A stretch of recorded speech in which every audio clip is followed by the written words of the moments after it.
Johnny able to play today? No, he was not. Anything new on that? No, we're still cautious with where he is right now. Just trying to manage it and make sure it doesn't flare up further. And just take it day to day at this point. How about Denny? Denny's going to do more. And we're just going to see what he can do in a minute, but give him some time to push it out a little bit. There's still nothing live for Denny? No, he participated more in practice today. We're going to get him some more conditioning. How would you evaluate your team's three-point shooting at this point, I especially mean, now that 𝗙𝗢𝗟𝗟𝗢𝗪 out? You look at if you're looking just by the numbers, it's not good. But we played almost a full game, like inter-squad scrimmage today, and we shot the ball exceptionally well. Some of that's the quality of the shots. We're getting more, ball movement. We're hitting the paint, and that leads to kick-out threes, and guys are being more aggressive. So I like where we are today, but if you factor in the first two games, I would say we've got a lot to improve upon. How can Monte help that cause? I think he will. He'll help it in one way, just keeping us organized. Just getting guys to get off the ball and make quicker decisions, and that always helps your efficiency.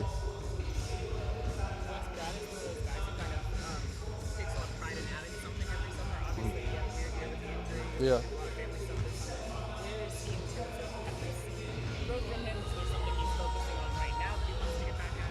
Well, we talked about over the summer is just getting back to shooting the pull-up three. We know he's lethal from the mid-range. He can get to the cup. I think he had maybe lost a little confidence in his three last season, and of course the injury. He only played 40 games, so getting him more confident in that area, and I think he is. Just having the confidence to do it, and guys on the floor knowing that he's going to take that shot. It's a shot that he practices. It's a shot that everyone on the floor expects him to make, and especially we need him to take those to open up the floor. What is the impact of that spacing? I'm sorry? What does the impact of his spacing do for everybody else? Well, I mean, it's not just him, but the gravity that he's going to command. He's going to pull defenders in, and we've seen him be a willing and certainly capable facilitator. He's going to make the right play more often than not, and because he's going to garner so much attention, if he's shooting those pull-ups, that means that they're going to extend their pickup points. They're going to be in streak spots, and that's going to generate open offense for other players. Even if I would think you want the process is more important than the 100%, right? Yeah, absolutely. And I think that's what we talked about in Japan was some of our process was good. We didn't get the payoff. We didn't shoot the ball well, but we generated some the looks that we want. Just the confidence and the rhythm of guys, stepping up and making those shots, that helps. You get the payoff, then guys are more in tune to do it again, and just make that a habit. But overall, I'm pleased with the process. We talked about that a lot last year, how you guys were doing the right things, and sometimes guys would get discouraged because they weren't seeing the payoff.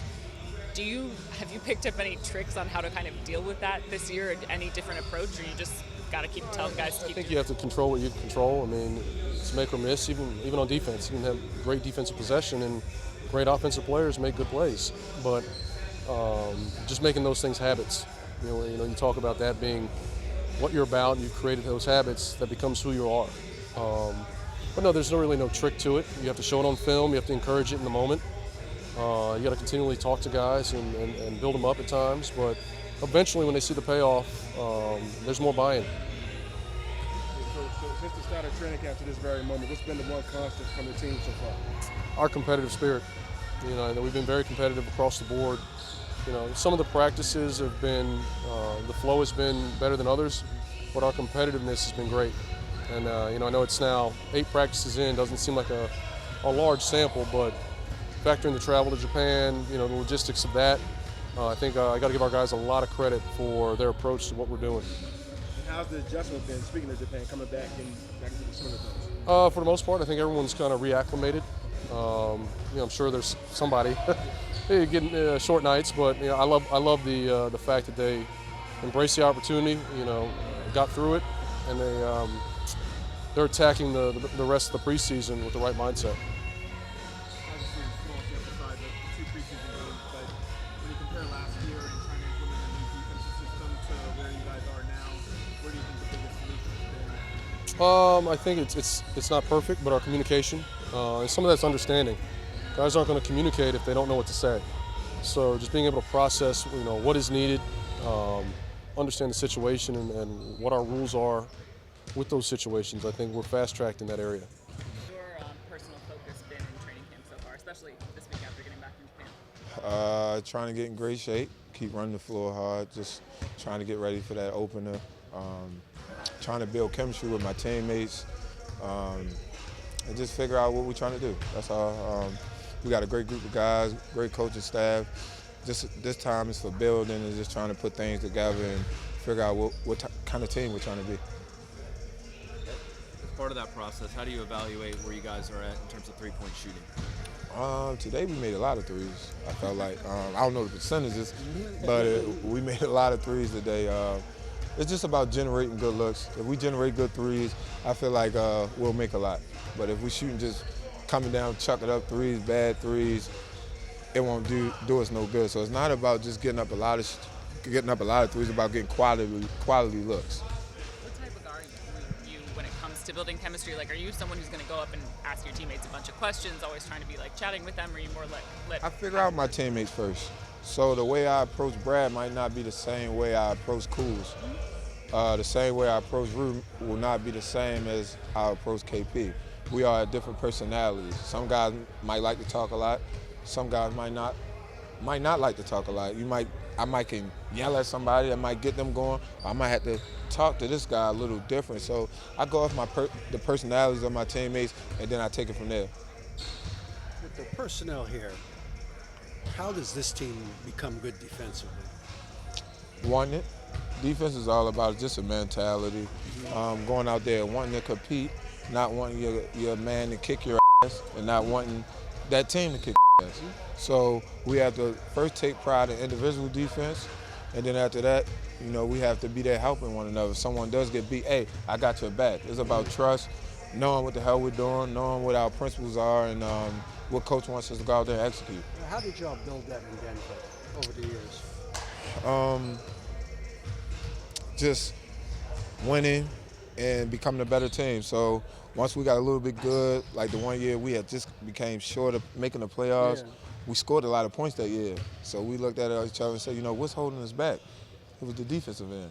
And once you're serious about winning, you'll make those steps, to become better defensively, because we knew that was our next step to become, a playoff team and a serious contender. You're not going to win in this league if you can't get stops. And that's just the bottom line. And it'll be the same thing here. We're serious about winning. We'll take pride in our defense, and you'll see the results. Not saying it will be overnight, we'll be the best defensive in the league, but you should be able to see improvements. What kind of defender are you?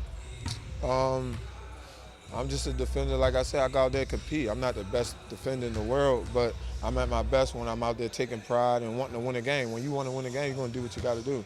So whether it's my one-on-one containment, whether it's, being in help, whether it's being in the correct spot that I'm supposed to be in, I just try to do it at a high level. Like I said, sometimes I'll make mistakes just like we all will, but just being dialed in and focused, and I think that'll take care of a lot of mistakes. Wes speaks very admiringly of you, especially to us. Do you feel the love from him and kind of the respect from him from the get-go? Oh, for sure. Me and Wes got history. You know how that is with anybody you have history with, and it was good history. We were in Denver together, and we both started where we weren't a good team, and we got to a Western Conference Finals together.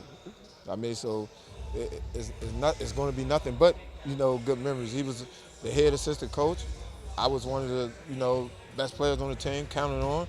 So we had a lot of dialogue. We had a lot of good moments together.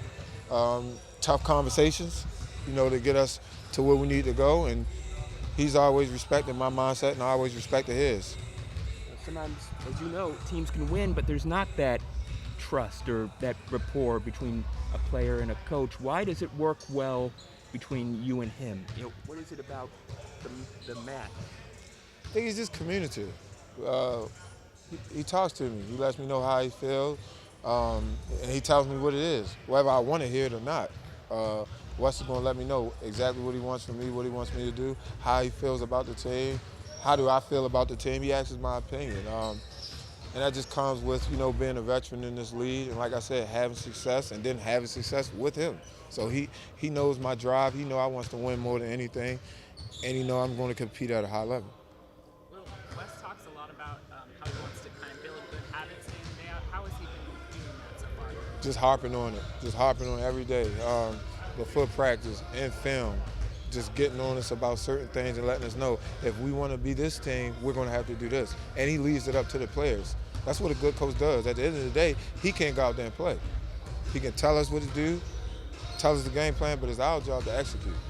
In our scrimmage, I think both teams probably shot it at like 60. I don't know if that's good or bad because we wasn't playing no defense or what. But I mean, we've been shooting the ball good. I mean, we trying to generate better threes, paint threes.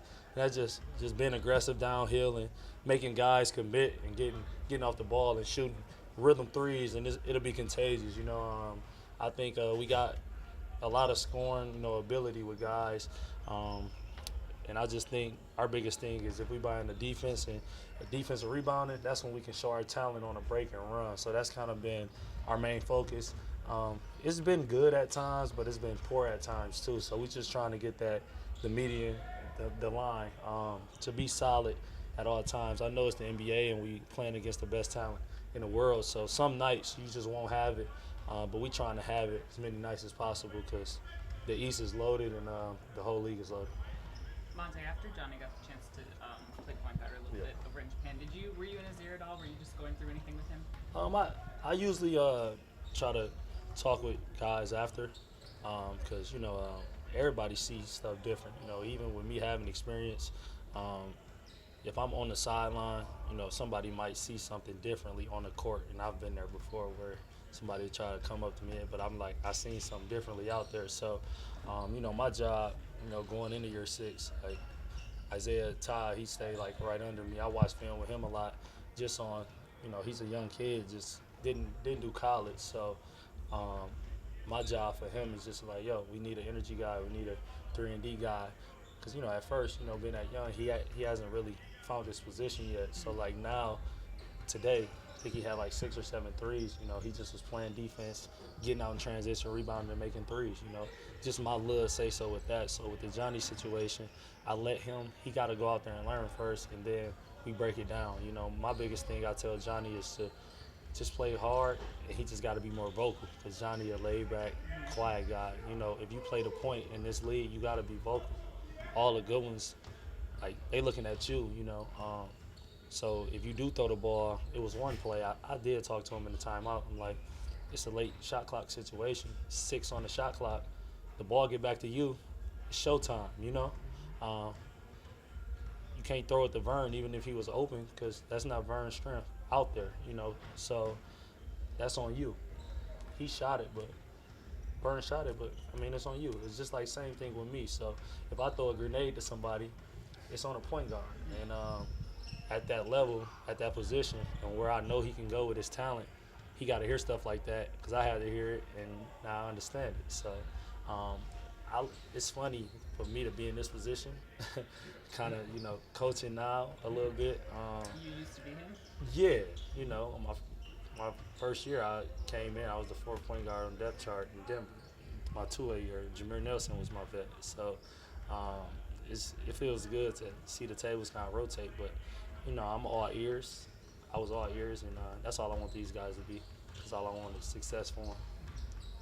What's it like getting to know your new teammates' shooting spots? I got a natural feel for the game, so I've played against these guys, so I kind of got a, familiar with the way they hoop. So, like KP, pick and pop is automatic. Almost, Brad can get into his bag in between. Mid-range is automatic. Three's good. Cool, same way. And just like my job is to try to make the game easier for guys, and that's me just being aggressive and also just being a quarterback out there. Because being a point guard, you're the quarterback. Just getting guys set up and just knowing time and score and things like that. So my job is pretty easy. All these guys can shoot. It's just all about me just trying to run the right things because Wes gonna give me that freedom. You know, he's doing it here now where the team can go on a run and be like, Monte, what we in? You know, instead of, you know, back in Denver, Nicole might bring it up and call it something. Now it's more onus on me getting us into a set. I think that'll be my turning point. I mean, I'm doing a good job at it, but I still got stages to grow with it. Just getting back into that mode like I was in college, where, all right, what we in? You know, I got away from it for 5 years in Denver. I make our setup and tell guys and ATOs, but most of it was Nicola coming down, orchestrating the offense. So for me, it's a new chapter in my life that I'm looking forward to, and I just got to keep learning every day. And I think if we keep going at this pace, I keep studying the playbook and everything, because it's similar sets from Denver, just different names. So that's kind of confused me at times. But yeah, I just got to keep being a student of the game. At what point of your basketball life did you feel comfortable being vocal? Or was that something you always had? Yeah, I always had that. I mean, my mom hooped, so she played the point. So for me, she would I'd be playing a video game and she'd just pause it and come give me an interview just like this, like what's going on in the game, who playing well, woo woo. So I've always been comfortable being vocal.